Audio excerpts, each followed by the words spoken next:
Hey guys, welcome back to another video. Today I'm going to take you through the best premium midfielders for your AFL fantasy team. To structure your team, you'll likely want to select 3 to 5 players on this list. I'll start by listing the popular picks. Rory Laird is the most expensive pick in the game. As the only player priced over $1 million, you'd want to know you have the best thing on the market, and that's exactly what you have with Laird. Never seems to have a bad game, and is always pumping out 120s. He is the safest option in the game. Andrew Brayshaw is the biggest gamble of these top selections. He could take his game to the next level and be the highest averaging player by a mile, or he could be heavily tagged this season and average about 110. He's the player with the biggest potential this year, but even if he doesn't improve, I don't see him declining too much. Clayton Oliver is a fantasy star who won't disappoint. He's the next safest option behind Laird, who you can captain every week without a second thought. You can safely predict him to average low to mid 110s. Jack Steele is a high-scoring and reliable player that you can captain week in, week out. His price is slightly discounted by an injury-affected score of 77, and he averaged 120 in 2021. He is fancy jet who would not look out of place in your team. Touk Miller is a very similar selection to Jack Steele. He had some injury-affected games last year due to a shoulder injury, putting him at a slight discount. He also cracked the 120 mark in 2021. He is a safe captain option who you can't go wrong with picking. Jack Macrae is a fancy pick who hadn't averaged below 110 since 2017 until this season. His main issue was less midfield time, however with Dunkley out, he should see his numbers bounce back. He also has not missed a game since 2018, so injury is far from an issue. He's probably the cheapest player you could pick to have as your best midfielder. Tom Mitchell has previously averaged 127 and 129.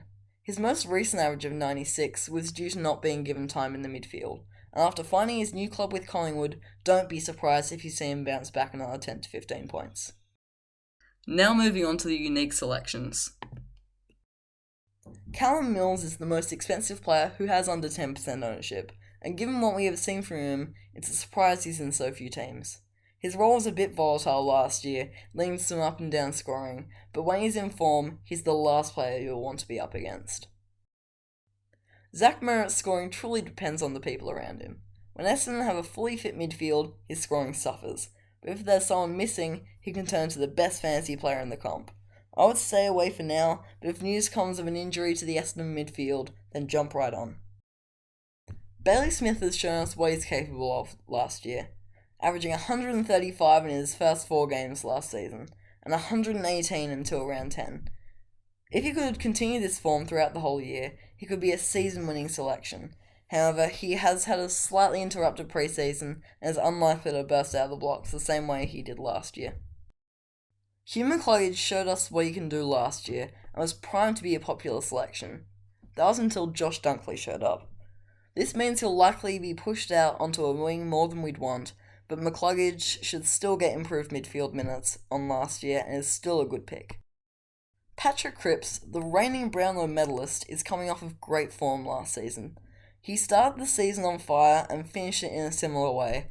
However, he had an extended period of low form where he only had 2 scores above 90. If you could go a whole season without this dip in form, he could provide value. He also had an injury-affected score of 36, which gives him value by itself. Josh Kelly is a proven fantasy star, averaging over 100 in 6 consecutive seasons. He is also set for more midfield time with Jacob Hopper and Tim Taranto out.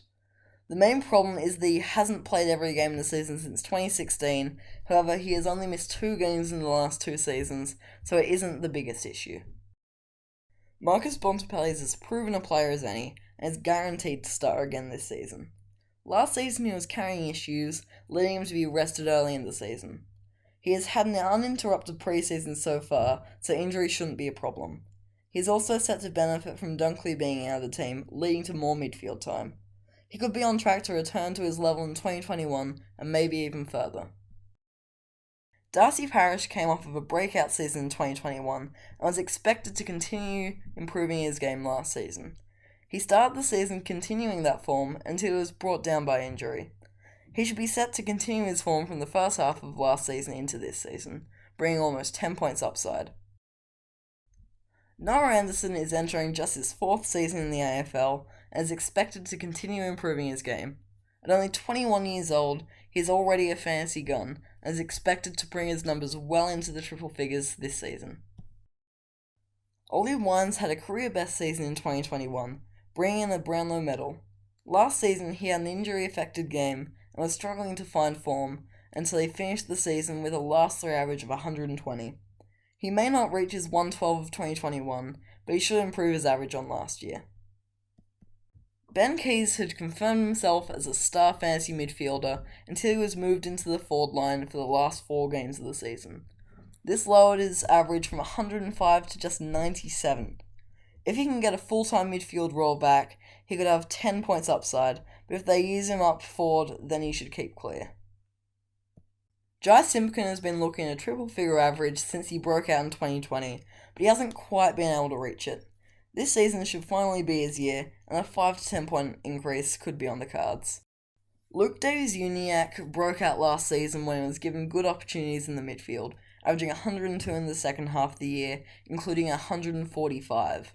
At 23 years old, LDU is still just entering his prime and looks destined to take his game to the next level. So there are all of the premium midfielders you should be considering. If you could go down to the comment section and leave some feedback or suggestions, that would be greatly appreciated. Thanks for watching, and I'll see you in the next video.